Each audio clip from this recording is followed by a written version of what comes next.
Good morning, friends.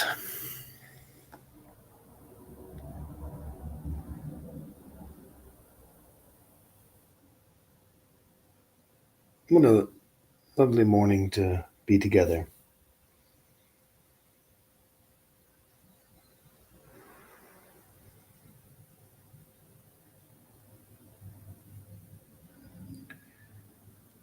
This morning, I wanted to share a little bit of an experience uh,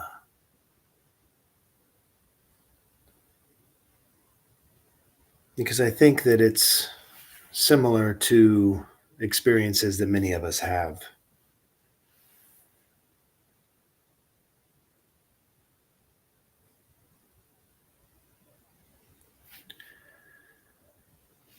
And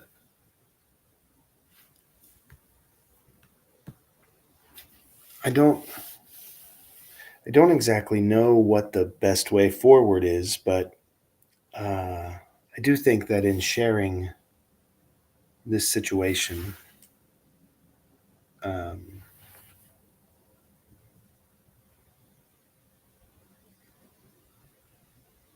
there is already an opening.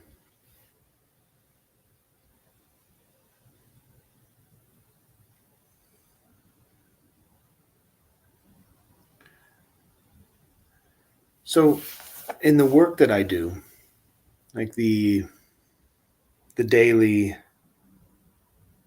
clocking in, clocking out kind of work, um,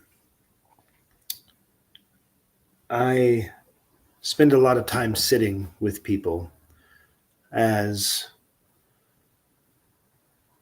they process difficult things in their lives. And sometimes um, we get to connect and we get to help each other to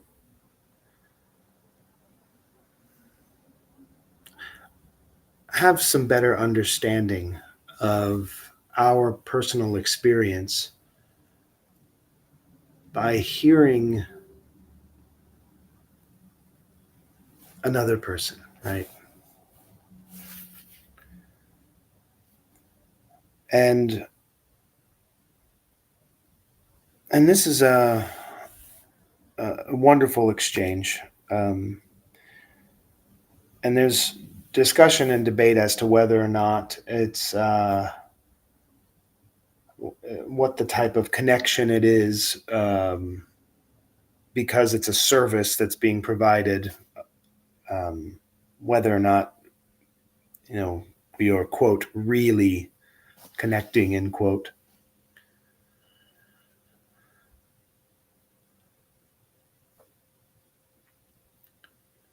And I can understand where skepticism exists here. I can understand where we have been burnt by experts and institutions.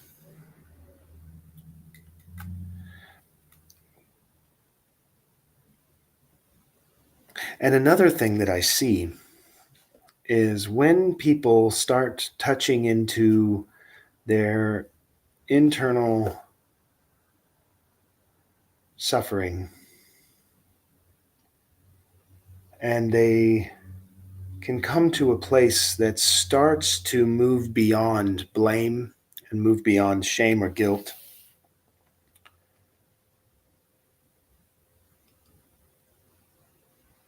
And there begins to become an opening into a relationship with the self.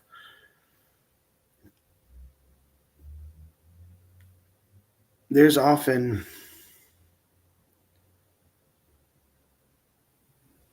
a reactive response that we have to this process, that we people sometimes become angry and become um,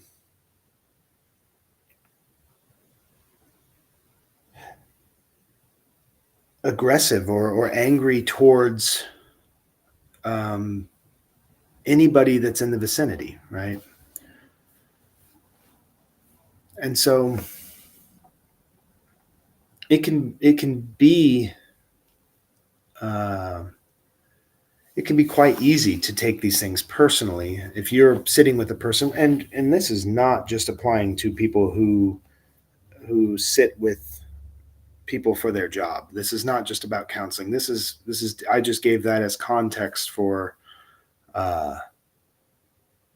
I don't know why I said that actually. It's not actually that relevant. Maybe it is. We'll see where that relevancy comes in. But when you're sitting with someone and you're holding space, you're providing this container for someone to open themselves and start to form a relationship with their pain. Um, One of the things that I've learned is that I have to remember that this is not about me. This is not about me. The me that I think I am, the me that they think they are, these personalities and this experience, this plane of existence here, it's not about that. And it can become really easy to take these things personally because we feel like, and this, I guess this is where the job aspect comes in, because this is all tying back into the mediated ways that we sit with one another. This is tying into capitalism and all of these um, sort of economic, financial languages that come into these relationships. Uh, it can be really easy to take it personally when somebody is expressing anger or defensiveness, um, because we feel that we've put an investment into this situation, into this relationship, or um, into this session, into this uh, process. And so that happens whether or not this is your job or you're just in a relationship with someone. You're a friend, you're a lover, you're a family member, a neighbor, and you're letting someone sort of open up, and then it turns, and you can witness when the pain becomes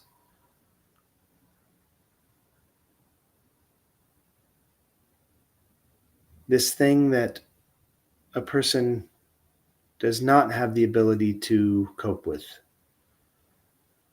or rather the ways that they do have to cope with it are to lash out and to be defensive and to be in the place of blame and shame. And maybe that's okay if you can put yourself in that seat. Maybe you're the person who's experiencing this anger right now and this defensiveness because someone is holding space for you to open into your pain.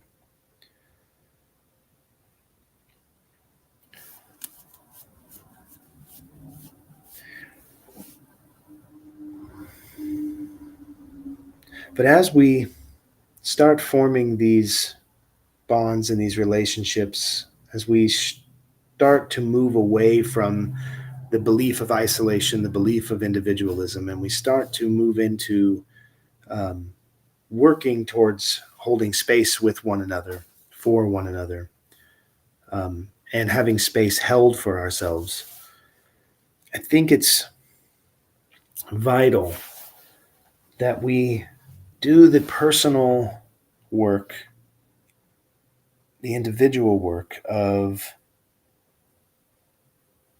laying down our sense of responsibility. And what I mean by this is um, someone else's pain is not my responsibility. It is their experience. My responsibility is to hold space, And it is not to fix anyone's problems, and nor is it to have my problems fixed. Because inevitably, that leads to a way of interacting with the world that has expectations of results. And when the result comes that we are not preferring, then it can feel like an attack. It can feel like a personal failure, but it's not.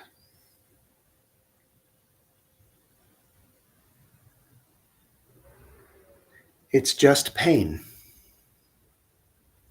It's just pain being present, doing what pain does, bringing total awareness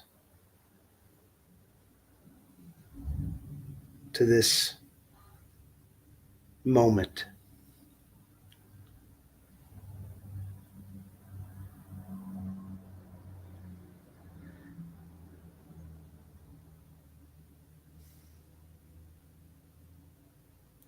And so we have to give ourselves grace, and we have to give the person we're sitting with grace, no matter which side of the conversation we're in that moment, whether it's me that's opening or it's them that's opening. The fact is, there's an opening that's occurring, and these openings are raw and tender. And even if we're talking about your pain, I know that in any moment I'm being opened into mine. And if I ignore that, if I deny that about myself and my way I process, then I will not understand why I begin to take it personally.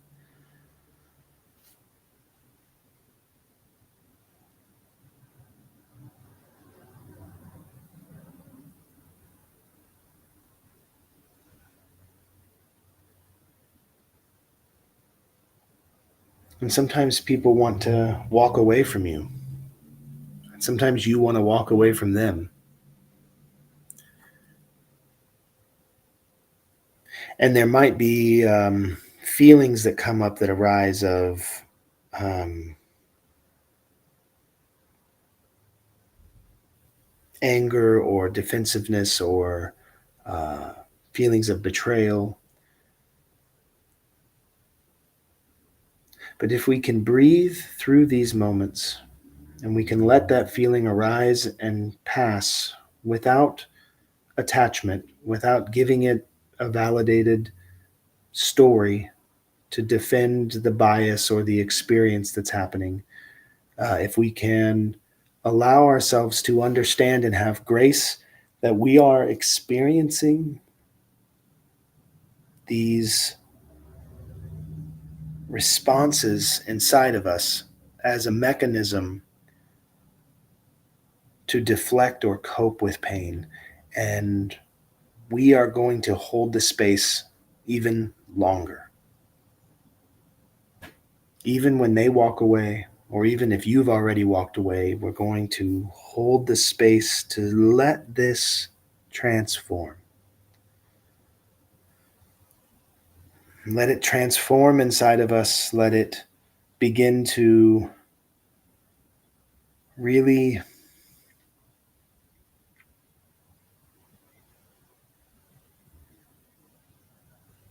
live its moment without holding on to it or clinging. As it passes, as the defensiveness passes, as the need to cope with this new pain starts to subside, and we can hold that space even longer, then it can transform into deeper compassion for the self, for the other. And that is where we can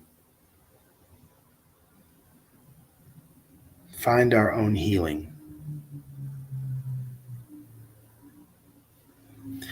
When I don't need to reject the words or the actions of another is when I can begin to accept that whatever I'm feeling in this moment is okay and it's passing. And what's really happening here is there's all of this stuff that gets between me and the you or the they or the them. And we are feeling a pain of sadness to feel separated from another soul. And this, I think, applies to nearly any situation, whether it's a disagreement between friends, an argument, or a misunderstanding, or whether it's uh, a disagreeable interaction with a stranger, or even violence, even two soldiers firing guns and bombs at one another. I think inevitably it's the same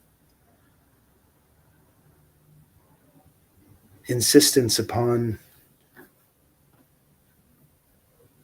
the separation of our souls.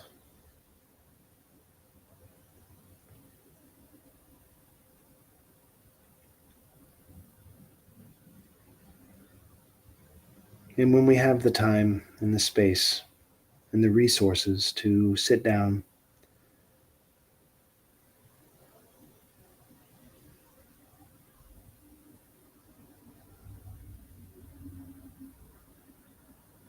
and have forgiveness in our heart for ourselves and forgiveness for the other and understanding, I think we can reach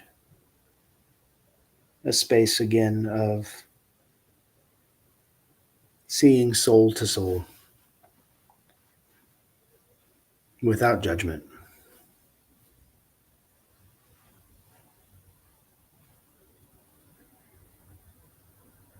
There's a there's a lot to go into with this discussion, and there's a lot of pain that really feels important enough to validate as a barrier between souls. But I truly feel like any of these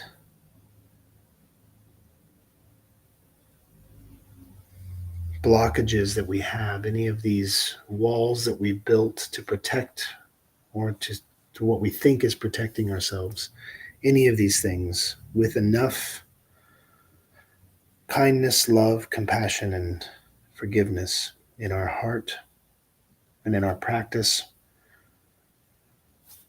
we can overcome them. And that's true on a interpersonal level and on a global level, on every level of existence. I do believe that that's true. I believe that we can find our way to love.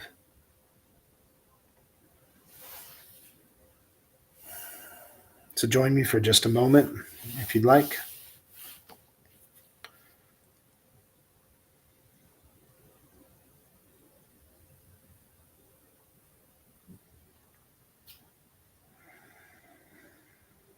As we bring ourselves into a place of readiness to accept our breath,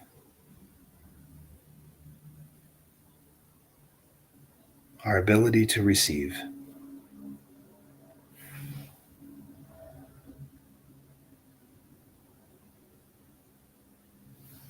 straightening the back, letting the shoulders relax, opening the chest and the heart, relaxing the neck, the jaw, the eyes and the forehead, through the nose. Breathe in and release.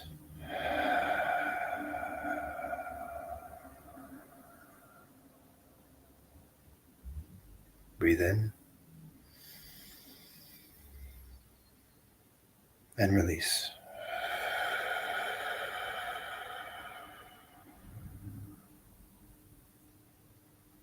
Breathe in and release.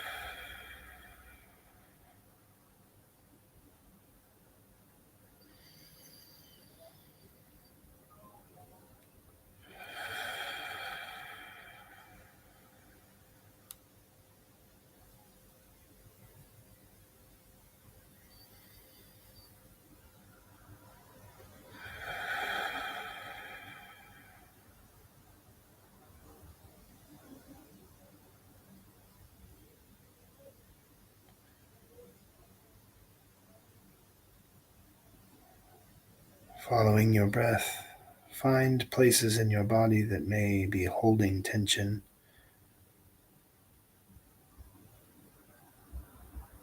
You can intentionally contract those places. If you find you have tension in your hands, make a fist, squeeze tightly for a moment, breathing in.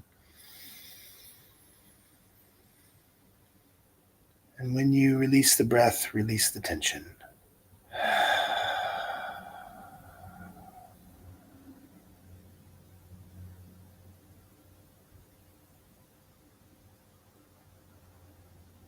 If the tension's in your legs or feet, you can bend the toes.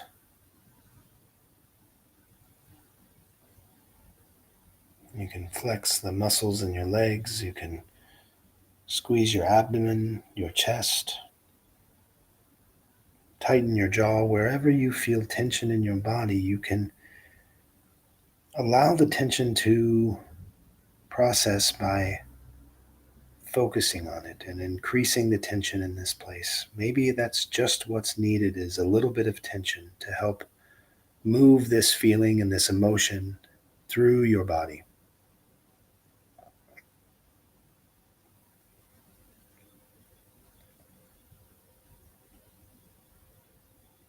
Breathe in and release.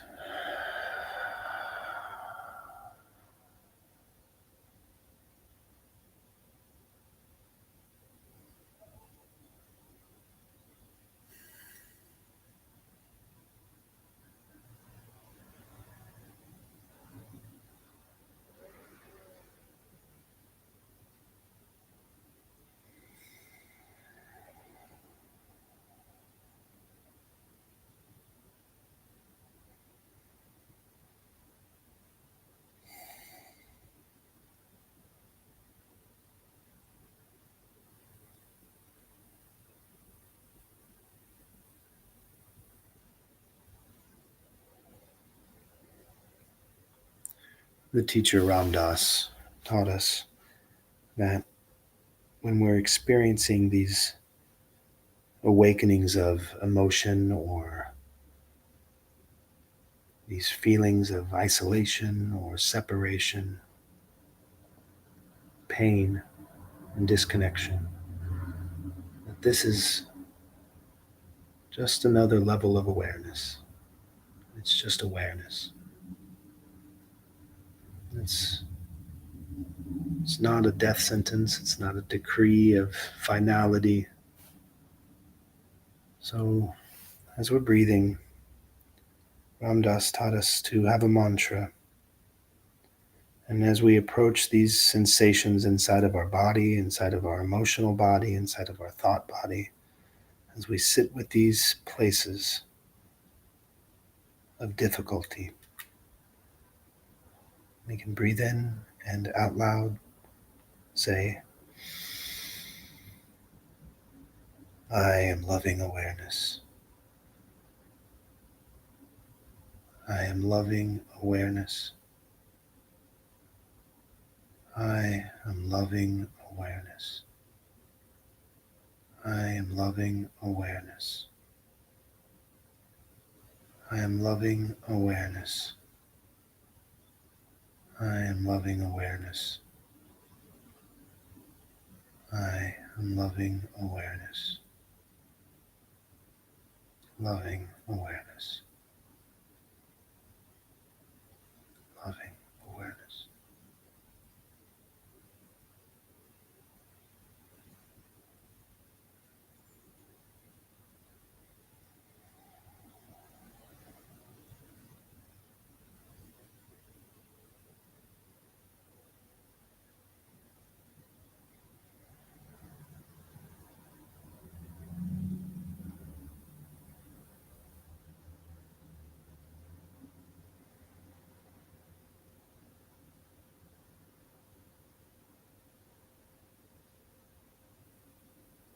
Just stay with the breath for a moment.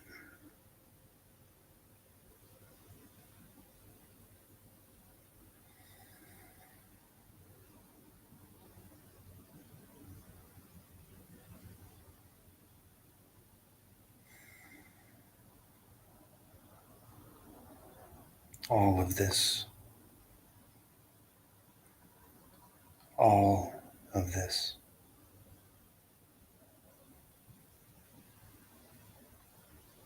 all of this is grace.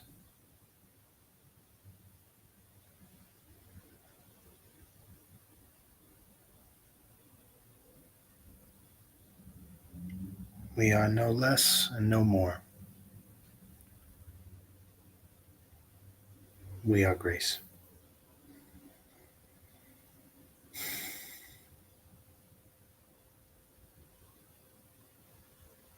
Thank you for being here, friends, this morning on the journey home. As I rambled through a process in my heart and in my mind, I'm not sure if it was coherent, but that's okay. Sometimes we just need to say the words, let the meaning follow.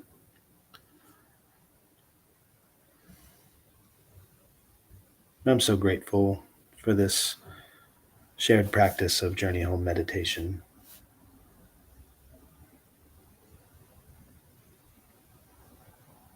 And if it's of service to you, I'm happy to know that.